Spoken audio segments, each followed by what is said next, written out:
د افغانستان نه انتهایی تشویشناک خبرونه چې هغه مصدقه دي هغه را روان دي او د هغې مطابق په پاکستان کې د ترخګرۍ او د انتشار لپاره یو نوې منصوبه بندي د افغان عبوري حکومت د طالبانو او د ټي ټي پی د خوارجو مابین چې دی نو یو پالیسي جوړه شوې ده د هغې مطابق 6,000 ترخګر چې دي هغه پاکستان سره تړلې چې کوم سرحد دی نو هغلته تعینات کړي شوي دي د مصدقه اطلاعاتو مطابق 1000 ترخګر چې دي نو دا په کونړ کې ځای په ځای کړي شوي دي 1500 ترخګر چې دي هغه تورخم شلمان او تورابورا او تیرا سره چې زمون کوم تړلې علاقې جوړیږي نو هغلته هغه ځای په ځای کړي شوي دي او ټول هغه تعداد داسې ویل کېږي چې 6,000 ترخګر په دې کې مزید تعیناتي چې دا نو هغه پکتیکا کې دا خوست کې دا هلمند او قندهار کې دا هغه په داسې ځایونو کې دا چې د هغلته نه عملیات چې دي هغه په اسانه باندې وکړي شي کم چې بیخي تړلې زمونږه سرحد دی زمونږه پوله ده هلته دا تعیناتي چې شوې ده نو دې ته یو ډېر عجب رنګ ورکړی شوی دی د دې ترخګرو چې کوم ظاهري د دې زلفې د دې ګیري د دې کالي د دې لباس چې دی هغه دی چې کوم د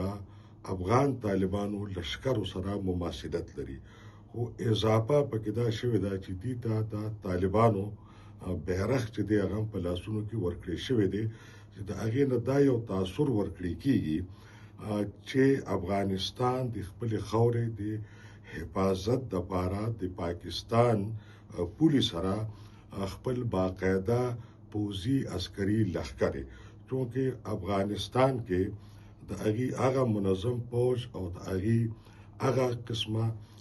چې دی نو د هغه یونیفارم نشته او زیاتر د هغه عملیات چې کیږي د کوم ترخګرو په ذریعہ یا چې هغه ورته عسكر وي نو هغه هم دغه شانتي په یو قومي شخصي د پښتنو چې کوم کالی دي نو هغه کې وي نو د پاکستان او د دنیا د لپاره تصور دا تاثر دا ورکړي کیږي چې دا باقاعده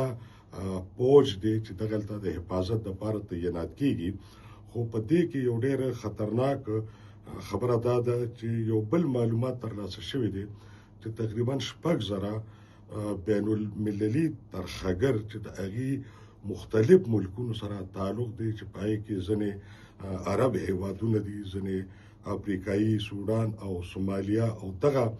منطقې چې دي نو هغلته نه هم ترخګر د 6,000 په تعداد کې راغلي دي او په دې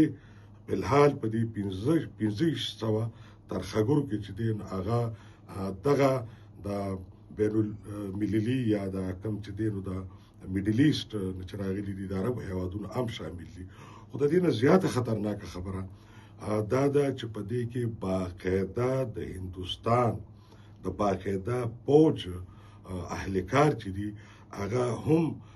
د دې ټي ټي پی او د دې اشرارو په جامه کې نو د هغې لپاره چې کوم خلک دلته تعینات کړي شوي دي نو هغې نه صرف دا چې زما او ستاسو پښتنو نه ښه پښتو وي تربیه کړي شوي دي بلکې د هغې استوګنه او د هغې د کلتور نه واقفیت چې دی او هغې نومونه چې دي نه د پښتنو اختیار کړي دي نو په دې ترخګرو کې د هندوستان دغه ریګولر پوجیان چې دي باقاعده پوجیان هم شامل دي سره جدي د درنه وسله ده کوم چې د امریکایانو نه پاتې شوې ده یو بل مصدقه خبردار دی چې د ځنې بین المللي یا د نړۍ په کچ باندې چې کوم کلدم یا ډیکلیئر دهشتګرد تنظیمونه دي چې په هغې کې هغې په قیادت کې عرب هم شامل دي د هغې ځینې مشران هم چې دي نو دې لښکرو سره په نږدو ځایونو کې یو قسم لا موجود دی د رهبرۍ په صورت کې ضرورت وي ویل کېږي دا چې دې دلته په دیر کې په ممندو کې په باجوړ کې او ورسره د خیبر پښتونخوا په دې بندوبستي علاقو کې بیلابیل نښې چې دي هغه ځان ته ټاکلي دي چې دوی به دغلته ترخګري کوي او د تیرا د اپریشن په صورت کې چې د پاکستان پوځیان په تیرا کې مصروف شي نو هغې ته به ځینې نوې محاذونه چې دي هغه به ورته پرانیزي چې د هغې هغه طاقت او چې دی نه هغه تقسیم کړي ورسره چې کوم ترخګر د تیرا اپریشن په نتیجه کې افغانستان ته واپس تښتي نو د هغې سہولتکاري او د هغې د کومک لپاره دا ټول انتظام شوی دی دا وخت کې یو خو د افغان حکومت دا توان نه لري چې هغه د ټي ټي پی خلاف چې دی نو څه عملیاتو کې دویم دا ده چې ټي ټي پی هغې ته هر میاشت چې دی یو باقاعده غټ معاش ورکوي چې دا د هندوستان نه ټي ټي پی ته را روان دی نو دغه ټي ټي پی چې دا نو یو قسم لا د هغې د معاش یو ذریعه ده او دا په عقیده او په اراده باندې یو خلک دي او د یو ځای کار هم کړی دی خو بل طرف ته د پاکستان ځواکونه او استخباري چې کومې ادارې دي انټلیجنس سکیورټي اسټابلیشمنټ دی هغې چمتو دي او په دې باندې د هغې پوره نظر دی